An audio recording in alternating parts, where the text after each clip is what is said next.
This is the I'm Uncomfortable podcast, the podcast for people who want to be okay with being uncomfortable. We're your hosts, Vanessa and Melissa. All right, welcome everybody to our last episode of the season. We're going to end on kind of a serious one, I guess, but I feel like I couldn't let it go without talking about it. And today we love talking about setting boundaries and we love to talk about boundaries in all the different shapes and forms. Self-care and like knowing yourself, blah, blah, blah. And we've talked about our parents before, but we're actually going to talk about our parents in a different way today. And we're going to talk about the idea of having a toxic parental relationship in your life and how to deal with that. But before we get too uncomfortable, we're going to share our current uncomfortable moments. It is festival season, Melissa, and I know you want to share how sad you are. Look at her nails. If you're watching the video, hold them up again. They're so cute. They're so cute. I show my nails because maybe this was my subconscious past me who has gone to Coachella, and I'm not going this year. Sad. I know, and I didn't go last year either, but it's just Vanessa's going for her first time this year. Yeah, so I'm sad that you're not going. I'm sad that I'm not going, but I'm trying to be responsible with my money this year, trying to be good. So, in solidarity with festival season, I have at least put festival fun nails. Not in solidarity with festival season. Yes. They are cute. I need to get mine redone. Mine are from... They're still cute. Yeah, I know. They're from Kuhn's wedding. I need to get them done, though, because I told Melissa earlier, this guy over here, this buster, is about to bust my life open. That's going to be a problem in the crowds and all the fringe that you'll be encountering. Yeah, this little crack on my nail is only getting bigger by the day, so... And I'm already very self-conscious of it. You know when you know there's a crack and you keep touching it? When there's like a little like rough spot on your nail. Yes. But amongst that, I've had months to prepare for Coachella. This is when I'm not surprised. I've been knowing that I'm going, and I keep forgetting about it. So like you texted me yesterday, like, are you excited? And I was surprised. You're like, for again. what? For right. Even though I literally put on my to-do list yesterday to buy my outfits. So I did do that. Week of is wild. I like to live life on the edge. Also, though, I had some previous like festival clothes that I thought were going to be okay, but we came up with themes, whatever. And so it's fine. It's going to be okay. One of them arrived today. We're going to try her on, see how she fits. Melissa was like, is there someone you want to see? Or are you just like going for vibes? And I'm definitely going mostly for vibes. That's honestly a really low pressure way to approach it, to be honest. Yes. That's how I approached my first Coachella too. I was like, I don't really care too much about who we see. I just want to hang out with everyone. I just want to hang out and have a good time. And I've already been to Stagecoach, so like I know the venue. It's not going to be too big of a surprise, but I am excited to feel like a different kind of vibe. Yeah. So there's a lot to do before then. You know when you're preparing for a trip and you're kind of stressed? And then you don't prepare for the trip because you're stressed. And then you finally like super stressed prepare for the trip. I'm trying to avoid the super stressed part. Sure we're recording this on Thursday leading up to weekend one. Just letting you know. With me next week. We'll see if things have changed for me. The Coachella recap, Vanessa's Coachella recap. It's just me crying. It's gonna be great. Yeah, it'll be fun. You're gonna have so much fun. I'm excited. I'll be celebrating from Couchella, the couch. My favorite part about this, though, is that my man T-Pain is going to be there. And he is the artist that I think I have ever seen the most live without trying. Have we He was seen at Stagecoach last year. Oh, that's right. Why? Who cares? It's a paycheck. It's T-Pain. I was like, yeah, T-Pain. I love that guy. I think we've seen him together. I'm sure I've seen him with almost everyone because he's always there. And I love that about him. Yeah. He's like, I'll show up. No, you know who we saw randomly was Sir Mix-a-Lot. We did see him randomly in You're Seattle. Not Why? Seattle, Portland. Oh, Portland. Same. Same. And then we saw Genuine. Yeah.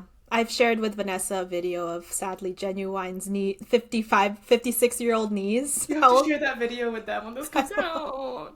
I felt so bad for him. Because he likes to walk around. I can't wait for all of the stage stuff. Not that I want people falling, but like all of the production that goes into Coachella that's like my favorite part. I'm the really excited for that. Yeah, I am excited to be around that. So, and it's been so stressful lately. I don't pay attention to the news right now. I mean, I do. It gets to me anyway. But yeah, I'm trying to just be an observer because there's nothing I can do to change what's happening currently. Yeah. The only thing that I couldn't do is spiral, and I don't want to do that. So I'm hoping. One thing I have been doing that has been helping me a little bit with the stress is calling my representatives. It's only, I literally use an app that gives you a script. Wait, what app is asks you, it's called 5 Calls or something like that. Okay. Of course, when I'm trying to find the app, I can't find it. Where'd it go? 5 Calls, yes. It's this blue with the stars. Okay. And it essentially, you put in your zip code. It shows you who your representatives are in the area, and you can select what causes are close to your heart, and it'll provide you a script for your representatives, and you can call them. Oh my God. And you'll have the script and what to say when they answer, and how to like leave a message if no one answers. And so it's really easy and smooth, and it's one of those things that does make a difference when a lot of people do call. Actually do it, yeah. So, because they have to record that and they have to listen to those. Oh, I mean, yeah, that makes sense that they would have to listen to their constituents. Yes. So, okay, cool. Wow, look at you guys learning new things. So you're welcome. You're welcome. You're welcome. Resources. Okay, so we're gonna dive into our final topic of the season. At first, I didn't want to share. And the reason I didn't want to share was because it was uncomfortable. And then I realized, like, that's literally our entire platform. And plus, you've had a little bit of time to process. I have had some time to process. Yeah. So we're talking about toxic relationships with parents today and tips for coping with those kinds of relationships. In my situation, I'm talking about my bio dad, and I don't get along with either of the men, but bio, step, nah. Either not great. have their own, yeah. They both have their own set of issues. We'll get into at least bio dad today. Jillian said the most insulting thing. She was like, "Well, I guess your mom really has a type, doesn't she?" And I said, "Jillian, not your mom catching strays from your therapist." It was really funny at the time. And because the context, of course, was like me being in my current relationship and feeling very safe and secure, happy, healthy, all those things. Yeah. And it's been a while since I've had that. So I'm just like, oh, okay, like, I gotta readjust. Anyway, so my real dad, I didn't know him growing up. I was gonna say, let's start with how you know or don't know him. Story time. So, Evelyn, we all know that she can be scandalous. And in our previous episode about avoiding teenage pregnancy in our 30s, if you haven't listened, listen now. I do talk about how... Not now, listen after. True. I do talk about how Evelyn was trying to have a baby. Like, that was her main objective. And that it took me years to realize that this meant that she was just hoeing around. Which, good for her. Love that for her. She had a goal, and she went for it. And we love a goal-getter. We love a determined girl. Girl boss. Girl boss. Boss babe.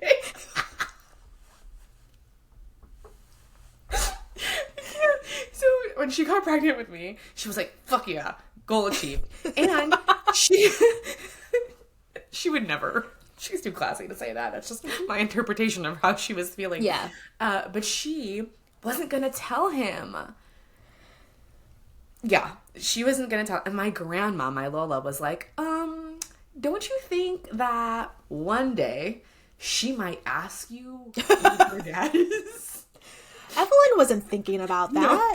And my Lola was like, don't you think that you should have an answer? Because if she goes looking for him, And then he finds out and he's surprised. Like, that probably won't go over too well, you know?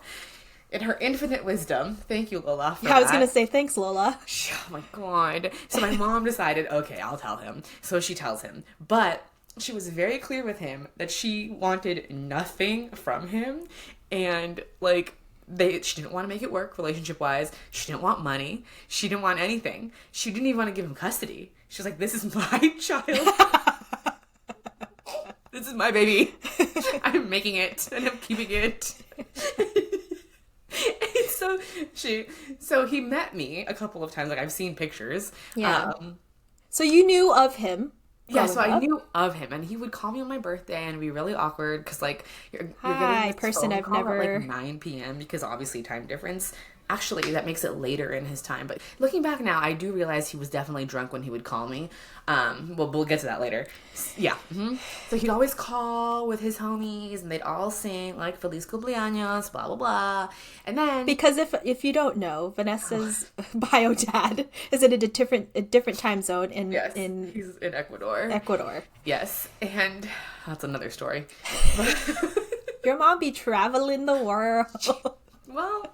He got deported. Forgot about that. Anyway. There's so much lore. There's so much. We talk about it in other episodes, but now it's all connecting. Yeah. So, anyway, I met him one time when I was like a angsty 13-year-old. Like, I was not having it. I remember you telling me you were going to Ecuador during summer break or something like that. Yeah. And I was like, why? What? And that's when you told me about your dad. Surprise! That's where my dad lives. I also just found that out, and that's why we're going. So we went, I don't know if we spent like a week or 2 weeks there, and of course it was weird because he's trying to like connect with a 13-year-old, and I'm like a 13-year-old. I was very concerned about like my period because I got that on the trip, and then just like not understanding who this man was, and like I was watching him and my mom and like their dynamics, and he's of course introducing me to everybody. So it's very overwhelming for a self-conscious 13-year-old. Very overwhelming. Yeah. And probably not the best No. First introduction. And I mean, this isn't his fault, but like there wasn't a lot of trust there. So here's this dude coming in that's supposed to be my dad, and I'm just so my guard is up. He writes me this letter. I have to read it. He's a very passionate and dramatic person. I wonder what his sign is. Is he a Leo? We should find out. And anyways, I don't really hear from him after that for too long. He finally hits me up again in college, and then after college, I go on a trip to visit him. I take a friend, and it was weird. It was weird vibes. The woman that he was married to at the time was like his third baby mama, I think, and she was definitely younger than him. Just gold digger vibes, like coming off real strong. And she'd given him like 3 children, and she was kind of standoffish to me. And I found out later that they had a fight about me being there because she was concerned about me being in the will. And I was like, girl, I don't want money from this man. I don't even know if I want to know this man. You have nothing to worry about. Now they're getting divorced, or they are divorced. It's a whole big thing. He's a mess. Wow. Yeah. So she's not in the will either. on her own accord. Right. Like, you did that to yourself. It was never going to work.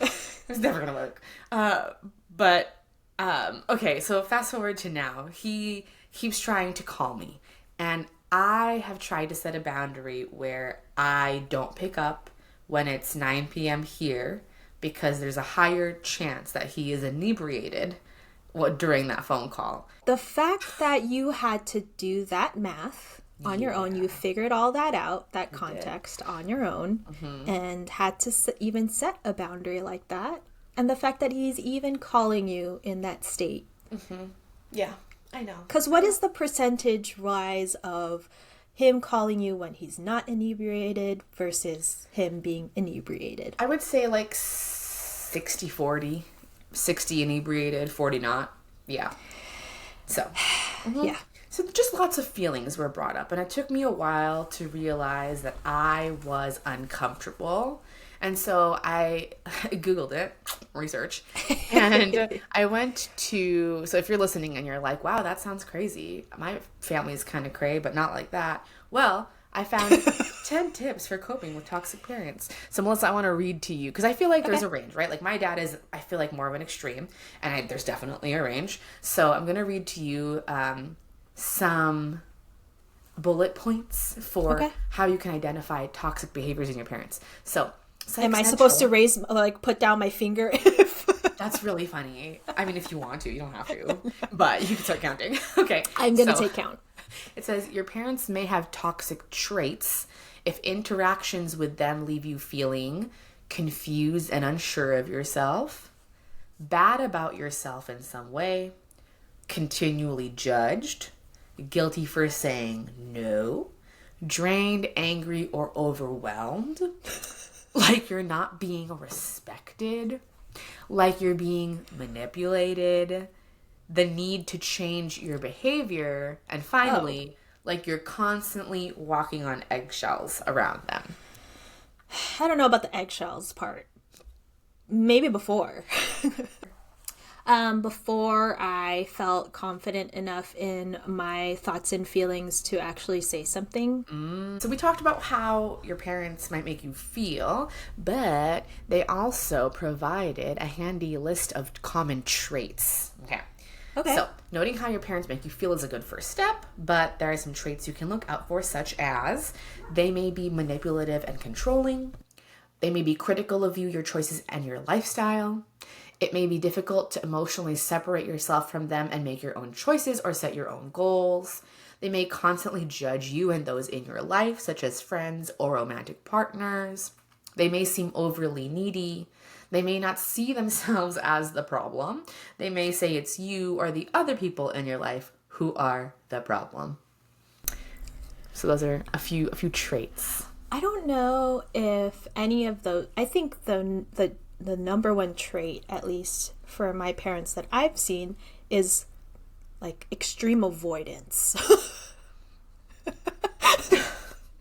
Like, they may be all these things that you listed. They may be thinking all these things, but they don't verbalize any of it.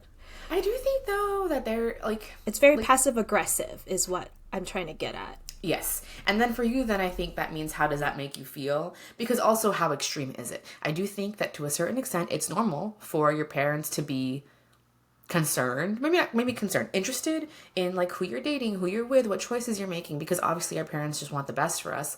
Right. Obviously there is a healthy way to express those concerns or interests and to help you navigate your life. And then there's maybe the more avoidant way that your parents have gone about it, or the more vocal way, which Evelyn tends to choose. But she's got. I kind of like that our parents are both like on the either side of the spectrum, so that we can both meet in the middle and be like, yes, we are both suffering under this toxicity. But and I hate to call it toxic even, because all toxic really means is just that it's more unhealthy for you than it is healthy for you. Yeah. And I will say that there are ways to change it, and we've been working since the beginning of time, you and me, since the beginning of this podcast and before, on trying to improve our relationship with our parents. And there's a lot of things that are within our control, and there are some things that are not within our control. Yeah. And it's how do we balance that? So at the end of the episode, I will share the suggestions that they gave for how to handle those kinds of more toxic relationships. And I think probably a lot of it'll come out in the way that you and I talk about what's happened with our own parents. Yeah. So back to my dad. Yeah. It's all going to tie in. So since the time that I met him when I was an adult, he has tried to build a relationship with me, and I appreciate that. However, I wasn't actually sure if I wanted a relationship with him, and I didn't know how to communicate that with him in a way that wouldn't feel mean. And I already know from his personality that if I was to say this to him, that he would, not blow up is the wrong word, but like he wouldn't take it well. And he would make me feel bad about myself and bad about the choice I was making, which are all traits that we just talked about. I was going to say, yeah. And it wasn't until after this whole ordeal that I realized like how draining having him in my life was. And I'm going to preface by saying, I don't know that I just want him out of my life forever, but for right now, I'm okay with him not being around. So one night, I sent Melissa a very spicy screenshot. Now, he'll call me sometimes and I will answer, but other times I won't, especially, like I said earlier, if it is very late in the evening. And on my end, what I could have done better, in hindsight, of course, I was avoiding having the conversation with him of like, hey, I don't want you calling me after blank time. And I could have just full stopped there. But before I was thinking, I should tell him, I don't like you calling me at this time because I know that you've been drinking. That would not have gone over well at all, of course. But I could have just set a boundary of a time, but I didn't. Instead, I just stopped picking up, which is like a mixed signal thing, so I could have done that better for sure. But it was my own personal boundary that I could set, even though I was scared, if that makes sense. So I was scared to communicate the rationale behind the boundary. But because of this, I think he was feeling neglected. Like ignored. Yeah. And so he sent me this very spicy, long message, which I will read to you now. Hello, with 3 exclamation points. It is so hard to get in touch with you. I realize my phone calls are not welcome to you. It is very sad to see and understand that fact. I see you want to keep me away from you, and I have to respect your decision even if it breaks my heart. But no matter what, I will always love you very much. And then this is where I got like ridiculously angry. He said, as tears roll down from my eyes, I say goodbye to you. I promise not to bother you anymore. I wish you the very best. God bless you. Remember, if you ever need anything, just let me know. ... Bye. Period. Your face. I'm pretty sure I reacted the same way when you sent that to me. Because like it's very telenovela.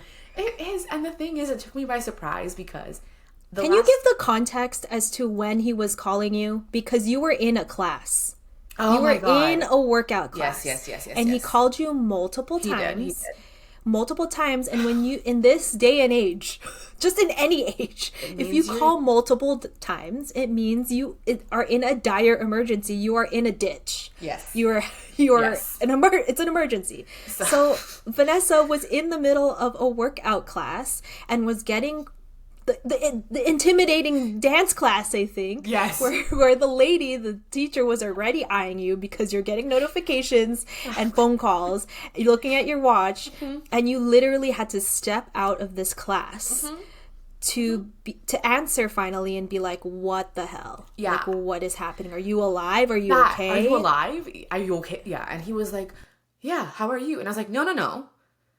But I do, looking back, trying to understand, I think he's calling me 5 times in a row because he's calling me once or twice and he's not getting a hold of me. And to be fair, he'd called me earlier in the week and I completely forgot to call him back. Now, I will say, do I owe him anything?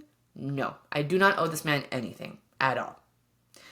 But it's giving like toxic relationship, right? Where you call the person and then they don't pick up, and so you call like 5 times in a row. You ring the alarm to be like, hello, I'm being ignored, so I'm Yes. going to bang on this door until Yes. you answer it. And when I talked to Jillian about it, she was like, it kind of feels like this is like a toxic lover relationship, the way that he's treating you. And I wonder if this is how he treats the women that he's with. And I was like, honestly, probably. I don't see there being a huge difference. Like, he's very dramatic and needs like validation and attention all the time. Yeah. And so anyway. Just exhausting. It is. So I did call him and I said to him, I will call you back. And to my credit, the next day, I did call him back at a reasonable hour. And then we talked and it was fine. So I got this text kind of feeling like out of nowhere. It was a couple days later. And I was like, wait. And I double checked. I was like, I didn't miss a call from him. I didn't see anything. I didn't see a message that I hadn't responded to that warranted a response. So this text message that you read was after all of that had Yes. happened. Yes. Okay. And when we think about those questions about like, how does your parent make you feel? I think in this case, I realized I always felt bad. I felt like I was being manipulated to feel that it was like I'm ignoring, because he'd always say like, you're ignoring me. I'm just trying to show you that I love you. You don't want to talk to me, blah, blah, blah. And even if those things are true, I think it wasn't a conversation so much as a statement to make me feel bad. And that, I didn't realize that until afterwards. Like, it was building over time. But yeah, like it's guilt trippy. It's Yes. very much they're trying to make you feel bad because they feel a certain way. Yeah. And it's unhealthy in the way that just because there are different healthier ways to express the sadness that he might have been feeling, Yeah. him feeling ignored, but instead he's like, I'm going to drag you down with me and make Yes. you feel bad for it. The language choice here is important too. And I do think, though, that he chose his words on purpose of, you've made a decision, and like, as tears roll down from my eyes, I doubt you're actually crying while you're typing me this text message. You're probably actually more pissed and annoyed than anything else. It's giving Justin Timberlake Cry Me a River vibes. But it just, Rainy window.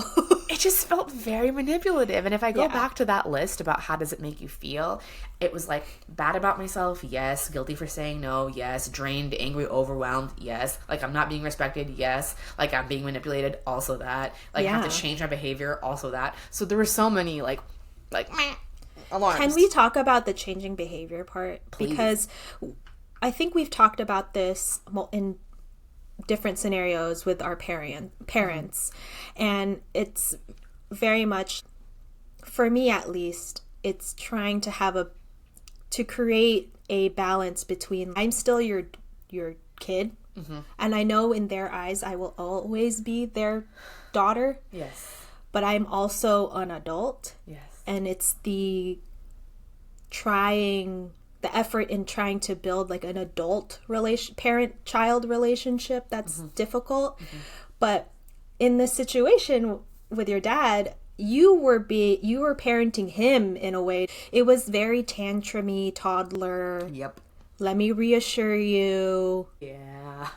And then the guilt trippiness of, I don't know, it was just a lot of like, I think we've found ourselves in situations where we're parenting them in the situation. Yeah. Or being like, I found myself being like a referee between when my you parents really bicker have. with each other, or having to deactivate them being defensive all of a sudden. I'm like, I'm not coming at you, I'm just having a discussion. Yes. And we've definitely talked about our parents and their baggage or trauma, if you will, Yeah. and why they react those ways, Yeah. blah, blah, blah. I think those things are, I don't know, like, you can navigate them to some capacity, but this felt like so much bigger than that. I don't know, do your parents do this? Like, will they use certain words, language, whatever? I feel like Filipino moms are really good at the guilt trip. My mom, for sure. My dad is very Filipino in the way that he'll be very stoic and not really say much until it like interesting. boils over, and then he's it's mad. like yelling, which doesn't happen very often. But I could tell, and I have Oh no. The laugh.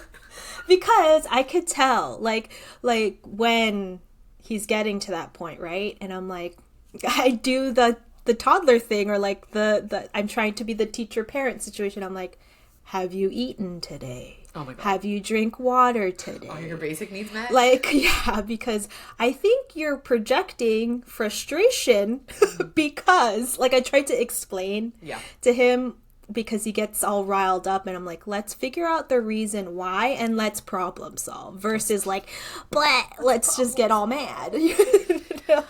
It's not beneficial sometimes to just throw a fit. I mean, yes, express yourself, have at it, but also let's not be destructive about it. Not that he destroys anything, but like emotionally, you can bring the vibe down. You know what I mean? And now everyone's mad. Now everyone's mad because you decided you weren't going to eat lunch.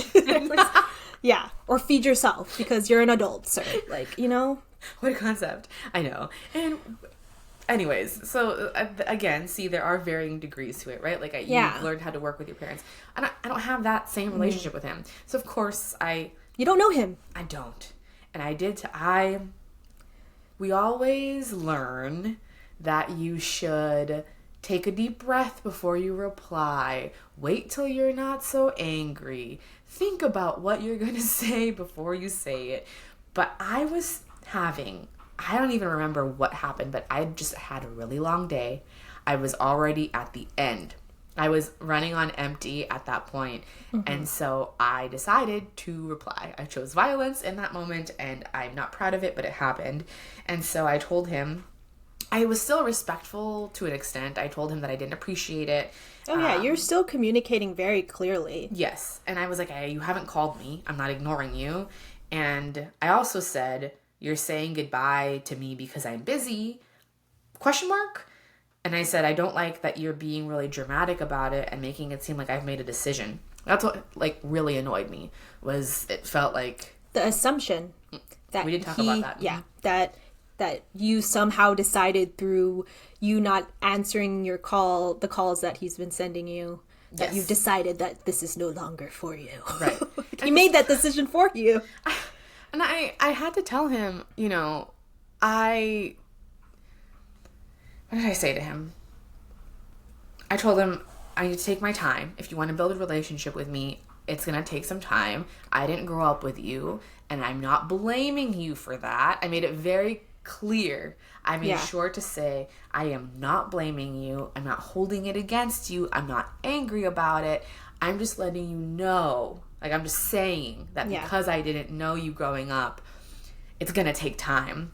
And then, of course, his message back was ridiculous. He sent to me, like... Was it a whole paragraph again? Yeah, you can take a peek. There she is. She's another long paragraph. A novel. A novel. And I was like, you don't have to be part of my life, but if you do, I need some patience. I need you to be more understanding, is literally what I said. And he goes, how many more decades do I have to wait? I call you often, but you do not answer. Be sincere. You just do not want to answer. Your past is not entirely my fault. You've been fighting with yourself over that matter and seems like you're getting nowhere. And that part pissed me off because I was like, I just told you it's not your fault. I know it's not your fault. In the beginning of this episode, I very clearly established how that was Evelyn's choice. And I understand and respect the choice that she made. Now that I'm also an adult, I can see why she would make that choice. And I said to him, I don't blame you. It's just, it is a factor though. And he... of course, dove right into like, it's not my fault. I know. I had told you I don't blame you. Again, defensive behavior. Yeah. Defensive response. And you're like, pump the brakes. Full stop. And when he said, you've been fighting with yourself over that matter and seems like you're getting nowhere. First of all, why is it my fight and my fight alone? So you've just washed your hands of this? He explained to me that it wasn't his fault. And that was enough. He was done. He was never going to think about it again. And a relationship with your daughter isn't one-sided. It's literally a relationship. Yes. But I think I talked about this in one of the episodes, but one of my friends called it like a legacy complex because he's been like trying real hard to form these relationships with me recently or the past like 5 years. And I'm like, why? And she's like, he's getting older. Like he's realizing, and probably with like the downfall of his marriage, that brings up a lot of stuff for people. You're going through it. And so now he's trying to build this relationship with me. And it's like, I'm being resistant in his mind. And to be fair, like, I don't trust you. I don't know you. It's going to take time to build that. And it's always felt like there's just some weird expectation that I was just supposed to like love him. Like, wow, I'm reunited with my biological dad.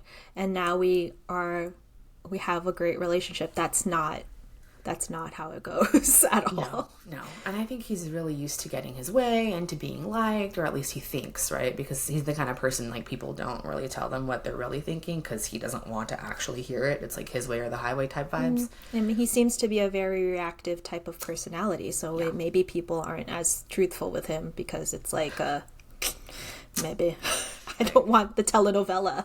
And then he gave me the 90-day fiance. He said to me, bottom line, I just want to call to say hello because I love you. I do not call you expecting a green card, as your mother said once. Literally, she said that one time, and I think it was a joke. So... Dude, He was carrying that around. Oh, he yeah. is carrying that around. Yeah. And then he was like, open your eyes. You just have someone overseas wanting to say hello. Do you understand that simple thing? So before saying goodbye to you, I say, hello, how are you? Are you okay? I was like, before saying goodbye, then be done then. If you're going to say bye, then say bye. And that, nothing. I was like, my response to him was, wow, you're really not listening to me or understanding me at all. Everything that you've said is about what you want. You have to wait as long as it takes. I said, why are you rushing me? And I said, again, I don't blame you for the past, but we can't pretend the past is not real. Mm-hmm. And then I said, you keep threatening me. I don't respond to threats. And I was a little petty at the end. I was like, building a relationship takes time. Do you understand that simple thing? Because he had said to me, do you understand that simple thing? I was like, do you? But do you? And then he said, leave the past where it belongs. The past. And I was like, oh my God. You can't, like, literally, that's how history repeats itself if you don't learn from the past. Yeah. But I mean, we've talked about this before. Like, you and I have had the privilege of being able to work on ourselves, or maybe even not privilege, but like opportunity. We've had the chance to work on ourselves, to confront the things that, the patterns that we've been living in, or like the unhealthy traits or, behaviors, and they have not. And so he's gone on living this way and repeating the same exact cycle for years. Yeah. And no one... For decades, according to him. Right. But actually, like, he's 57, I think, or 58 now. And so he's just been doing this. And it's not worked for him, but I don't think he's ever paused to think about why it hasn't worked for him. So, I don't know. I think you're giving him, like, I'm always so torn between, I'm very much empathetic as well to his situation. As we've said before, like, we recognize and can see, just through our work on ourselves alone, how these behaviors manifest in people, in our parents. But at the same time, like, I know you wanted to bring up this topic or talk about this because in our letters from 3 people episode, we were talking about specifically how my mom's letter to me made me feel, and how there were a lot of those toxic traits of, like, her bringing up her trauma and, like, all these things that made me feel some kind of way and guilty about things. And that your behavior should change. And so there's this balance that I'm trying to be like, yes, they've gone through shit. Yes. But I don't want to excuse their behavior. Okay, wait. So there it is. And that's the pivotal thing of the whole episode, I think, is that I brought this issue up to one of my friends, and we were grabbing coffee, and I told her what happened. And she said to me, well, you guys just talked about how your moms are just girls. Your dad's just a boy. And that did make me pause. And I did think about that. However, there is a point where, yes, they are also doing life for the first time. Yeah. But that doesn't mean that I have to be their punching bag. Yeah. And like, when I talk about my mom, yeah, she's just a girl, and we've worked on our relationship, and it's so much better now. I've learned how to set boundaries. I've learned to communicate my needs. She has done the same. It's taken so long, but we're here. But she was willing to engage in that work with me. And he is not at that place. And the thing is, like, at what point do we go from saying, he's just a boy, and tolerating it. And by saying he's just a boy, or our moms are just girls, we're tolerating this type of behavior. Yep. And being the punching bag in some of these cases. Yes. Because where is the line? Where is the line? That is the question. No more. Yes. Where is the line? And then the thing that drove me crazy too was, and this is what I think pushed him more over the line for me, because I get that he was frustrated. I get that he was angry, threatening to leave, like saying I made a decision, blah, blah, blah. And then I said, okay, if you are choosing to say goodbye, because this is the second or third time now that you've threatened to leave, if you are choosing that, then okay, I have to respect your decision. So if that's the case, I need to respect that. And so be it, like, good luck to you. And then as soon as I said that to him, And I told him, like, okay, well, if that's your decision, I respect it. Like, God bless you. Good luck. He starts bombing my phone with, like, just pictures. Pictures of him and the boys, pictures of him on a trip, pictures of him with this lady who, by the way, they were posing, I assume, is his new girlfriend, and she looks, again, way too young to be with him. So, like, not learning. Pictures of him, do you like my motorcycle? Hope you're having a good day, love you. Like, just, like, love bombs me and sends me pictures. And I was like, this is psychotic. Like, this is actually kind of crazy. And that's when I think, for me, he crossed the line. Because if you're going to make all of these threats and you're going to say that you're choosing to leave, blah, blah, blah, and then you're going to move into, like, let's harassing forget me. it. And, like... Let's just forget it. Because I called him on his shit, I think. I called him out. I was like, okay, if you say you're leaving, then leave. Goodbye. And he couldn't... Because a relationship takes two people. Correct. And if one person made a decision to not want to be in this relationship anymore, then... And it reminded me so much of my one and only super toxic ex-boyfriend when I finally was like, stop talking to me, right? I'd been so gracious, so understanding, blah, blah, blah. And then it was like, but don't you love me? Don't you love me? Don't you love me? And I was like, this is exactly that. And it made me, I just want to throw up in my mouth. Like, gross. Yeah. And then I tried to set a boundary and I said, hey, you said that you were going to leave. I'm not feeling great. I need some time. I will let you know when I am ready to talk again. He lost his shit. And then he went off again about, like, yeah, the decision, blah, blah, blah. You have some respect, blah, blah, blah. And I was like, this is crazy. This is too much. It's because they don't have a sense of control. Yes. And again, he is one of those people who's very much used to getting his way and people saying yes to him, and he has control, he has the power, and he definitely lost a lot of that, like you said. And I was just not going to give in this time because for me, and maybe it's a personal line. Maybe for everyone, there's no hard and fast rule about, like, when they cross over from, like, they're just a boy to, like, actually they're really unhealthy for you and you need to separate yourself. Because you're also just a girl. And why are you having to be subject to this excuse of, they're just a boy. Yes. They're doing life Yes. for the first time Yes. also. But so are you. So and you am can I. make a decision at whatever point it is for you to not tolerate it anymore. Now, in that conversation over coffee with my friend, when she did say, like, you know, her perspective was from the perspective of, like, wanting to have had a positive relationship with her parents and giving them a chance. And she was like, well, I'll try to give people a chance. And so she's the one who told me, well, why don't you try saying that you need some space? Like, just be clear. Like, you need some space and that you're gonna... Because he just wants to know when you're gonna talk. That might be helpful. So I said, okay, I'll try it. So that's why I sent the message saying, I'm not ready right now. I need some space, but I'll reach out to you when I'm ready. And I told her, I was like, well, he flipped out. And she was like, okay, well, there's... We tried. We tried to communicate. We tried to set a respectful You put an boundary. olive branch out there. He broke it in half. It's like, you're done in this town. Okay. Snip, snip. And I was just like, okay, fine. So in the aftermath of that, I was talking to Jillian literally yesterday, and I told her, you know, I didn't realize, and if you are listening and you've had kind of like a tumultuous relationship with your parent, maybe this will be interesting to hear for you, because I was telling her, I didn't realize how stressed I was.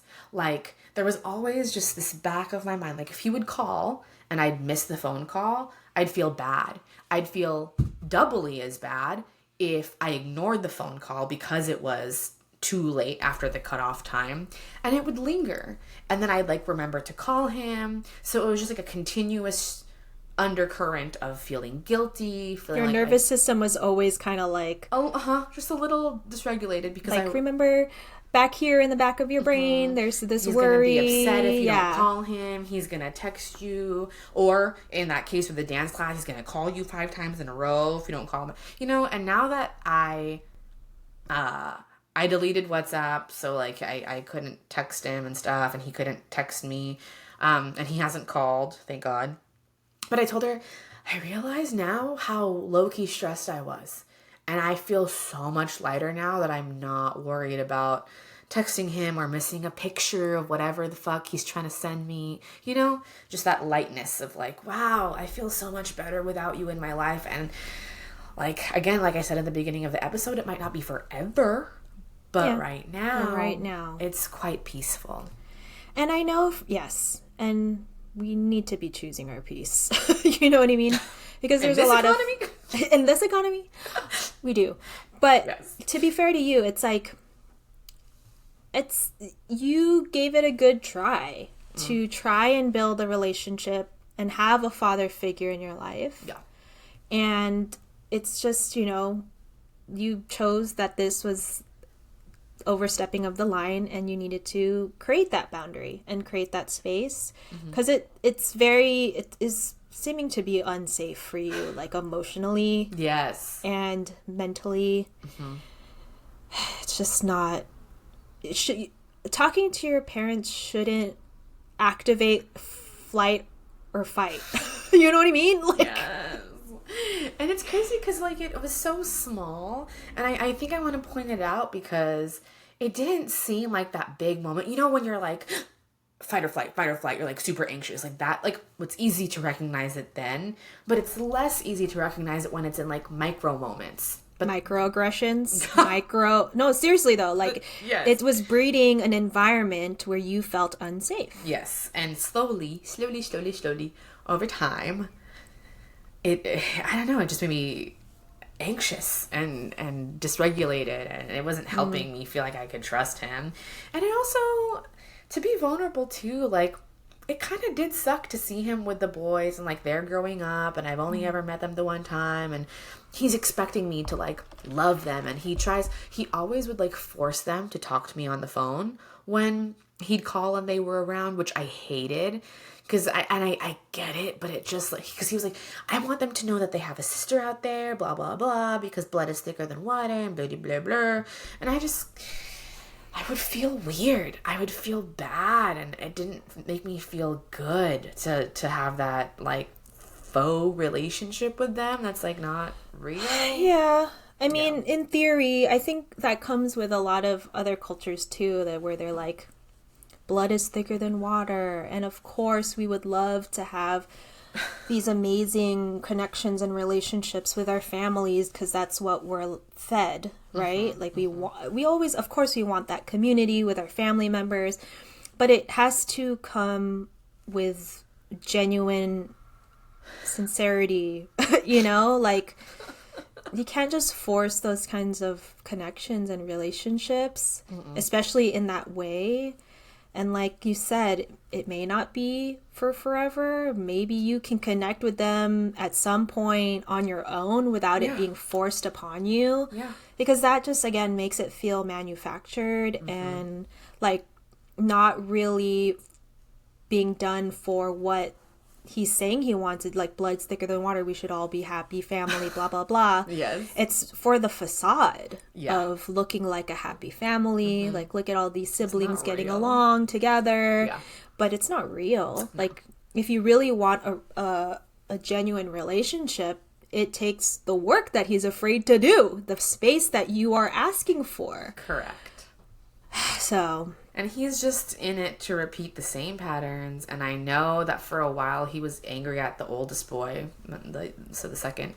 And I just have to wonder, like, what their relationship was like. And if it was, I feel like it was probably really similar to this. And they, like, weren't talking for a little bit. And I was like, feels like maybe you want to talk to me more because you're not speaking to him. Yeah. And for whatever reason, he's upset with you.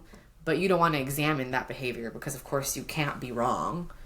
So, like, oh, all right, I'm going to move my attention to here. This person's not mad at me. As far as I know. Yeah. So it's interesting, but I'm going to move now to sharing because we always do talk about how to be okay with it. Yeah. And I do want everyone to know that I am okay. Yeah, I was going to say. I am fine. It's a funny story now, but like at the time I was just like so heated. So here are some tips. And I'm like proud of you for being able to, one, express yourself clearly, two, deal with that kind of behavior for as long as you did for the sake of blood is thicker than water. Honestly, truly. And being able to identify that there was a stopping point and that you needed to protect your peace. Yeah, because he crossed my line. And maybe for everyone, like I said, it's different. But he went from being just a boy figuring out life to actually like, this is really unhealthy for me and I need some space. Yeah. Okay, so here are the tips. So how do we deal with it? 1, stop trying to please them. What? And then it said reflection questions. What do you do to please your parents even though it doesn't work well for you? What do you need to do for yourself even if your parents disapprove? So if you are a parent pleaser, maybe these reflection questions are for you. Okay, 2, what we've been doing, set and enforce boundaries. Reflection questions. What boundaries do you need with your parents? What's one step you can take towards setting those boundaries? Which I feel like you've done a lot and done a good job of. Try. What they don't tell you about setting boundaries is that you constantly have to enforce them. I thought you could just build a wall. Set it and forget it. 1, 2, 3, you're done. Just build the Lego wall. No. And the thing about boundaries too is that as your relationship evolves, they might loosen or they might change and make it harder. Like it really just depends, and you have to keep checking in with yourself. Yeah. Number 3, and this one has been so hard for me, but it is what helped me stop fighting with Evelyn. Ooh. Don't try to change them. It says, trying to change people who don't want to change can leave you frustrated and overwhelmed. Instead, try to focus on what you can control, such as you respond to your parents, your choices, and your behavior. I was like, cool. And the reflection questions are, how do you try to change or fix your parents? How do you feel when you can't change them? With regard to your relationship with your parents, what's in your control? I don't know what's in my control then. We should work it out right now. Yeah. Damn. Well, that's one that hits hard. Change? What's one thing you try to change about them? Well, when I play that referee, like the immediate defensiveness reactions is what I try to diffuse most times. And does that count as trying to change them? Probably, because, yeah. Yeah, and it's like, damn. So I'm just going to have to deal with, if I'm going to approach it in that way of what this tip was saying, is to stop trying to change them, then yeah, I guess I've been trying to do that without knowing because, you know, when my mom does react in a certain way or my dad does react in these defensive ways. Yep. The only thing I can control is the way I react. So that's why I'm like, okay, we're just having a discussion. Yeah, I'm not trying to fight you. No, I think that's valuable. I think it's valuable to recognize that because what you can control only, like you said, is you. So you, Melissa, could say, oh, I didn't mean to make you upset by my comment. I wasn't trying to fight. I just meant blank and clarifying for them. So I've done that. And I've seen my mom be like, oh, like it immediately diffuses the reaction. And I'm like, okay. Am I changing you with my behavior? The thing is, whatever in her past is making her be defensive, she's had years of that she's not conscious of, right? And so by you controlling your reaction, which is the only thing you can control, then it diffuses the situation. So if you have that in your life, you can try Melissa's tip. I might try that too with my mom, actually. Yeah, and I try to also empower them when they approach me with questions that, yes, I could help them with, but I know they can figure it out on their own, but they're only asking me because they know that I will take it upon myself to figure it out. Yeah. But I'm like, you know, my aging parents, you need to keep your brain active. Let's problem solve, okay? Remember last 3 times that I had done this for you? Let's go step by step. So next time, you don't have to ask me. You're like, what if I'm not here? I want you to know how to do it. Because the risk of that is, especially with some cultures like ours, is like, but you're my kid, like you should just do it for me, blah, blah, blah. You should take care of it. You should take care of me. Like that, like guilt. So I think the phrasing could then be like, hey, if I'm not here, I want you to know how to do it just in case I'm not around. Yes. So that way it's not that you don't want to take care of them, you're helping them. Can I just share one little short little anecdote on this? Because my mom is the queen of like, technology, I don't like this. I'm not going to learn anything about it. So I'm just going to have my kids be my IT. Mainly my kuya, who doesn't live at the house, so he has been relieved of these duties most times, but whenever he's at the house. So whenever there's like a power outage or something, or like the breaker, whatever, when the clocks or the stove or the microwave resets, and it's just like a blinky light. And so my mom will leave it at like the wrong time on the stove for forever, even though my kuya has shown her multiple times how to do it. And I saw that it happened recently, and I left it. I left it alone. I know that my kuya wasn't going to be around, and I know it was frustrating her. And then one day, I saw her do it herself. And I was like, yeah, see? She knows how to do it. Or she knows how to problem solve to fix it. to figure it out, yeah. And so, like, if we continually, like, if you could say this for parenting, like, a child, too. If you continually just do it for them, they won't learn how to do it on their own. So it's just, like, those little learning moments of, like, I'm here to support you, but also, you can do it yourself. You can do it yourself. You can take care of yourself.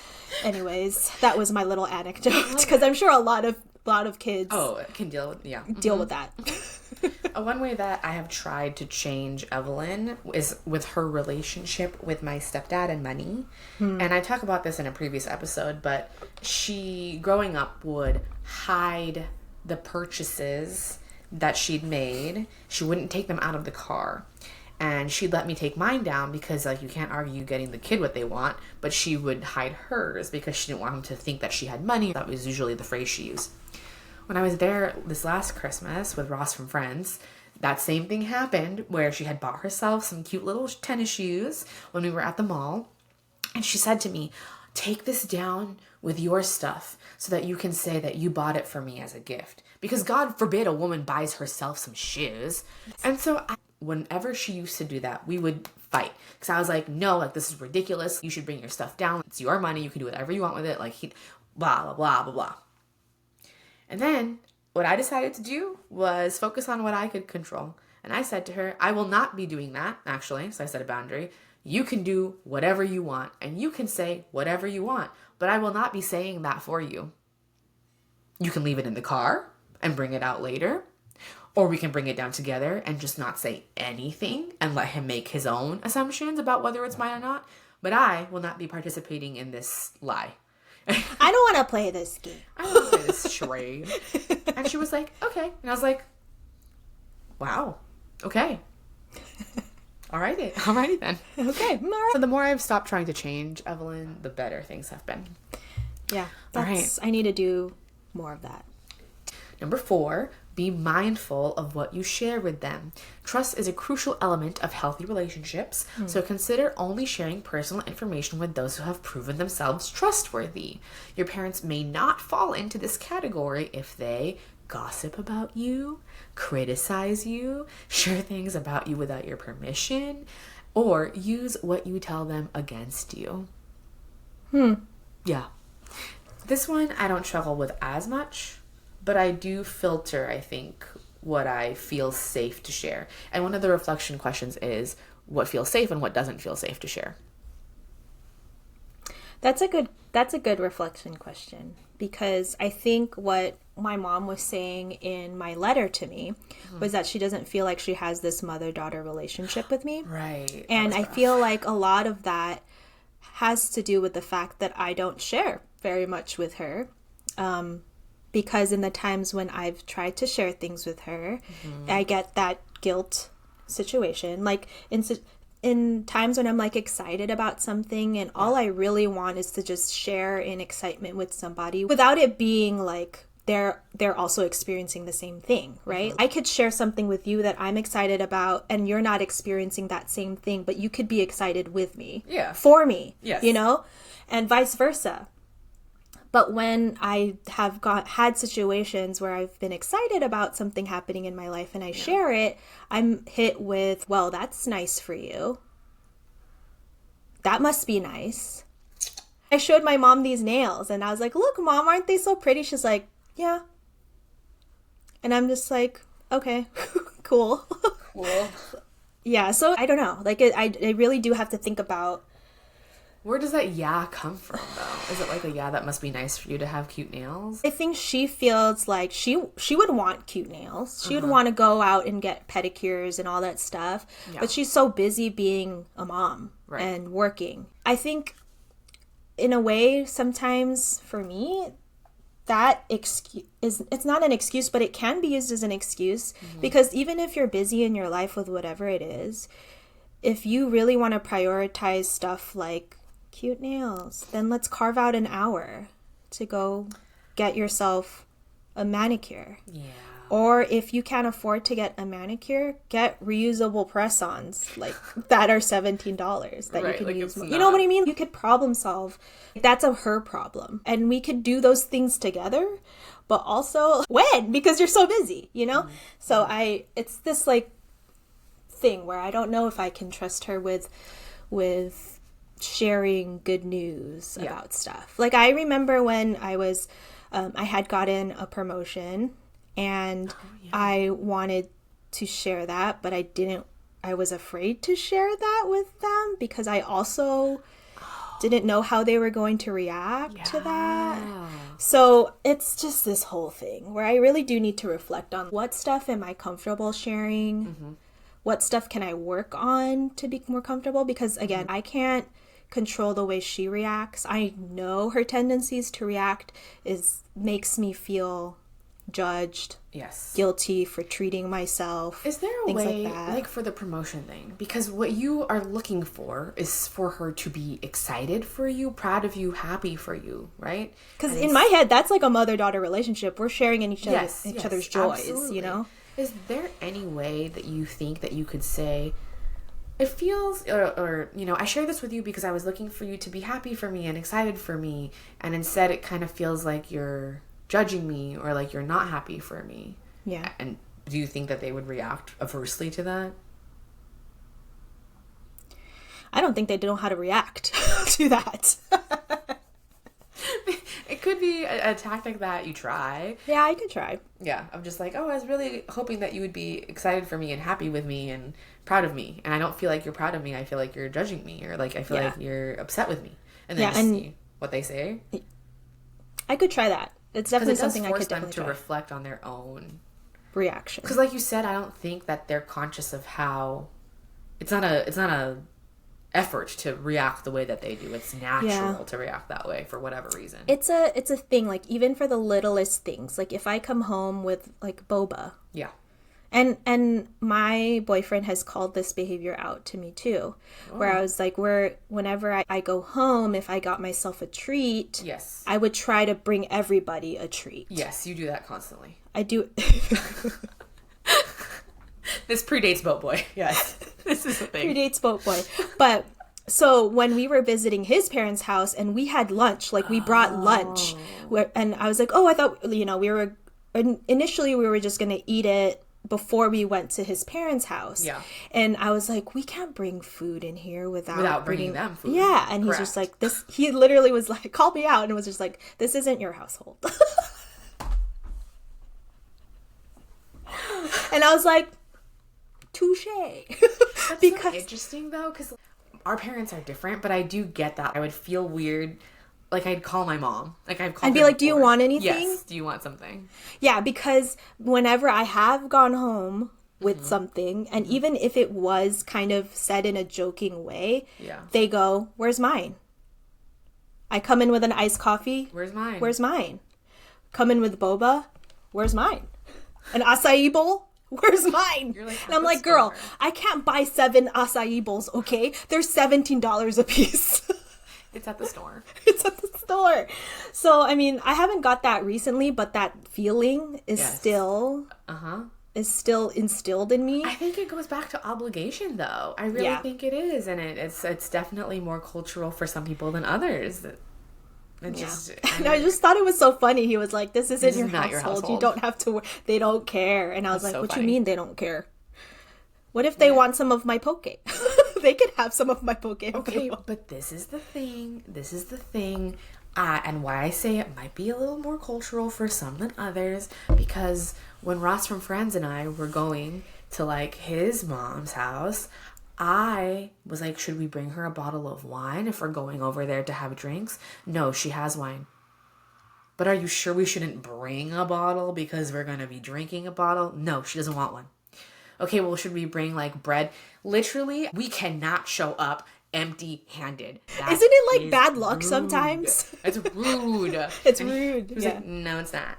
And I was like, okay, if you say so. And every single time, it has been fine. Yeah. So, I digress. Okay, tip number 5. Know your parents' limitations and work around them, but only if you want to.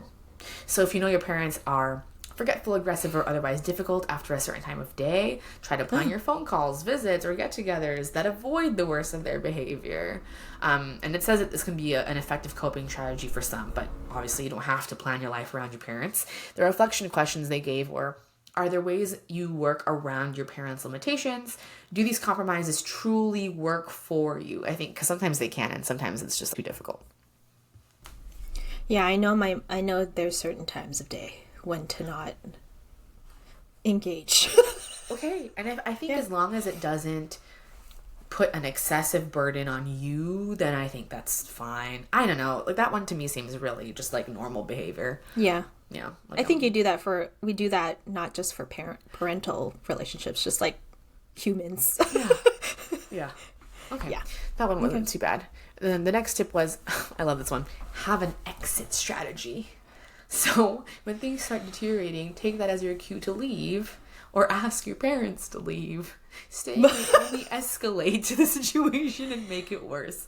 Reflection questions. How can you get out of a difficult situation with your parents? Do you and your spouse, partner, or sibling have a signal to let each other know when it's time to leave? And if not, would making one be helpful? Interesting. That is an interesting one. I haven't had that situation happen where with Boat Boy where I think we need to create an exit. No. Okay, but wait. This is something that I did work on Jillian with. So, I have to go back to LA to visit home. And it's hard to fly. And then do I need a car? And where am I staying? Yeah. And then do I have to borrow your car? Yeah. And I realized at one point that not having a car, it was a nightmare because I had to go everywhere they went when they wanted to go. And so I just kind of reverted to feeling like I was in high school again and had to do everything that they wanted to do. And I had no exit strategy. Now, I could have still gone with them to do the things they wanted. I could have met them there, right? Like, I'll meet you there after I have lunch with my friends. Or, I could have, I have to leave now. And I can leave that thing early if I want to. Yeah. So that was a good exit strategy. I love I like carpooling. It's more eco-friendly, but you're right. For me, I like my car, having a vehicle is my ultimate exit strategy, literal exit strategy.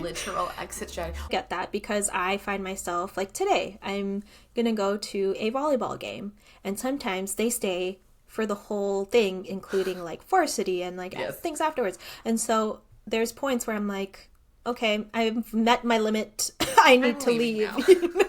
And if I've rode with them, I cannot. I do not have a strategy unless I take an Uber, but that's extreme. Yeah. But if you gotta go, you gotta go. I gotta go sometimes. Exit your way on out. I always was jealous of my kuya when he would be like, "Okay, we'll just meet you there," like, and then I was like, why do you get an exit strategy? Well, one day and I'm like, we'll be able to say, I still do that. Sometimes they know now. They're like, oh, are you riding with us? And sometimes I do. Yeah. And then sometimes when I don't know what the aftermath of the event that we've planned together is, I'm like, I will drive myself. See, but that's good pre-planning. Know yourself. That's part of this whole thing is just knowing yourself, your limitations, your boundaries.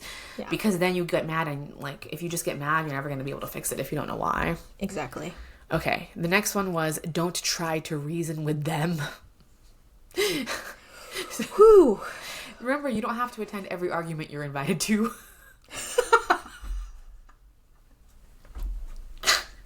That's really funny. So the reflection question was, how can you take care of yourself or disengage when your parents can't see your point of view or aren't interested in your perspective? Because sometimes they can see it, they're just not interested. They don't. I mean, that reminds me of how your dad reacted. Correct. It's like, you're not hearing me, sir. No.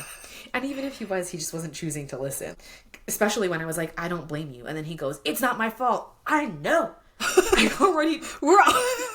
It's like we're yelling about the same thing. Ridiculous. Okay, the next one is, this is a good one.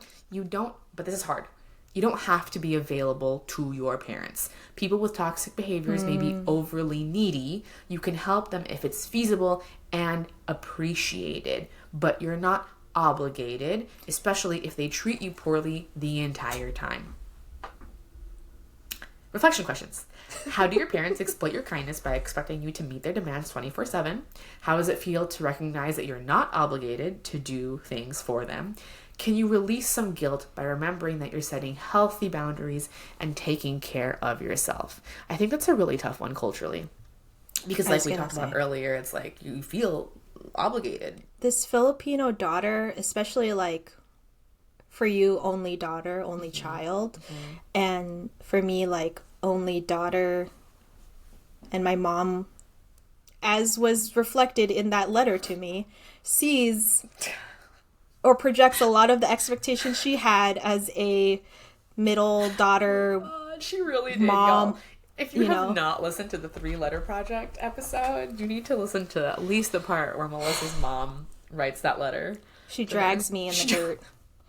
Not actually. Not actually. But it was just so revealing in terms of like how people's past and trauma affects how they treat their offspring. Yeah. And the unfair, potentially, expectations that she has of you. Yeah, it's very, very eye-opening, very telling. And if you watch that episode or listen to that episode, you could hear kind of how speechless I am. It took me a long time to process that. Wait, one of my friends, the one who wrote me one of the letters, she and her husband watched that episode, and he was like, her face isn't moving. She's not reacting. And I was like, I'm pretty sure she's in shock is what's happening. Yeah. So. Definitely shooketh. Okay, number 9. You don't have to spend the holidays with your parents. Okay. We'll leave that question. What holiday traditions would you like to change or stop because they tend to lead to stress or family conflict? How can you create holidays that are enjoyable to you and reflect what's important to you? I mean, I like the holidays at my parents' house. Yeah, but I think this extends beyond. Like, what about birthdays? I remember you were experiencing a thing. See, yeah, exactly. I still have that. Yeah. Like this boat boy, again, breaking all these things that I thought I had figured out in my life in a good way. It's just like, he goes camping every year for his birthday. For me, and my siblings too, I know that my kuya will also be like, let's have a dinner as a family, like on actual birthday day. Yes. And then boat boy was suggesting, like, let's go camping for your birthday, or what do you want to do for your birthday? And I was like, I have to do family dinner. I have to be home. Like, my first thought was, I have to be home. But quickly, but I don't. Yeah. And a lot of people do that, and that's normal. Yeah. And that's okay. Normal. Yeah. So I've self-soothed my thoughts when those have come up. I was just like, no, but that's okay if you don't want to. Especially on your birthday. Yeah, but then I think about how, see, this is me self-sabotaging, but the thought is, it's also my mom's day of birth for me. Like, in Korean culture, your birthday is the celebration of the mom in some ways because they birthed you. That was the day they like. Not Korean. I know, but I'm just saying, like, that is kind of like, not that I took it from there, but similar to that thought, whereas like, 32 years ago, 33 years ago for this year, my mom was in that labor and delivery room, and I was born, and she was going through it, and I'm thankful for that. But also, doesn't mean yeah, I cannot be with my mom on my birthday always. Yeah, because I don't live there. Yeah, and so therefore we have lunch or dinner together for my birthday if I make it down, and that's it, and that's fine, and like. Your mom, she can adjust. If anything, she can have a birthday celebration for herself of giving birth to you. Part of me wants to just always just get her like whether I'm there or not, a bouquet of flowers, because I know that like my dad doesn't usually get her bouquets of flowers, but I can get her a bouquet of flowers. But see, that's something you want to do, and I think the difference is like if it's an expectation, and then even if you do it, they still make you feel bad about it. And I think that's I've never where it tried that becomes yet, unhealthy. so maybe this year, if I do spend my birthday not with my family, I could make myself feel a little better by sending her flowers. You should try it. And remember, we've talked about this too, because Jillian says whenever you start to change in a system and set boundaries, people will at first test them. Be resistant. And be resistant, because it is not the normal way that you have operated. And so it's a shock to the system, but they adjust. That's how I feel about New Year's too, because my mom was always like, you need to start the year with the people you want to keep in your life. And I'm like, ridiculous. How are you going to spend that with every single person? So if I'm not with Mom, you for I'm New so Year's, popular. That's one next level of crazy. Okay, finally, tip 10. Tip 10. We love this one. Take care of yourself. Dealing with toxic parents can be stressful. The stress can take a toll on your physical and mental health. Yeah, just like I had mentioned, I feel so much lighter now, and I didn't even realize. So, it says start today with the basics, such as eating a balanced diet, getting quality sleep, exercising, connecting with positive people, acknowledging your feelings and giving them a healthy outlet, finding support. Damn. Yep.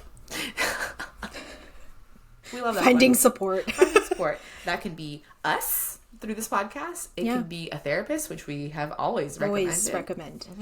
10 out of 10. 10 out of 10 would recommend to a friend. Yeah. So. Oh, we haven't said that in a long time. We haven't. But for those who've listened to the podcast for the beginning times, we've done our try episodes. Yeah, I mean, if you have one for us, we'll be down to try it, maybe. Depends what it is. I mean, we're constantly trying things all the time on this podcast, just not saying it as such. Life is one big try. So. Yeah, exactly. This was a heavy one for the end of this season, but I feel like it was an appropriate way to close out our time together for now. We're being real, and we didn't end it on like a negative note. No, we always try to problem solve. Take care of yourself. Yeah, take care of yourself. Take care of yourself. Well, with that said, we're going to say goodbye for a little bit. We're going to take a little break to take care of ourselves. And bring you the quality content that you know and love.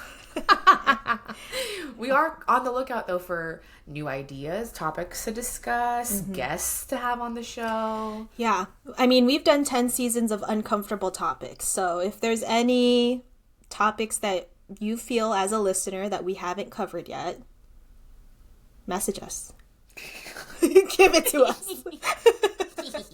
Well, thank you all for listening to this season 10 of the I'm Uncomfortable podcast. We appreciate all of the interaction and engagement that we've been getting on our platform. Hopefully you've enjoyed the topics that we had this season. Yeah. We're excited to bring you more after a little break. That's all. We're going to take a little break. Vanessa's going to go to Coachella. Yeah. Have a little time, and we'll be back soon. Want more of the I'm Uncomfortable podcast? Follow us on Instagram and TikTok at imuncomfortable.podcast. Subscribe to our YouTube channel and join our Facebook group, the I'm Uncomfortable Club, to gain early access to our episodes and exclusive content. We're available wherever you get your podcasts. Thanks for listening.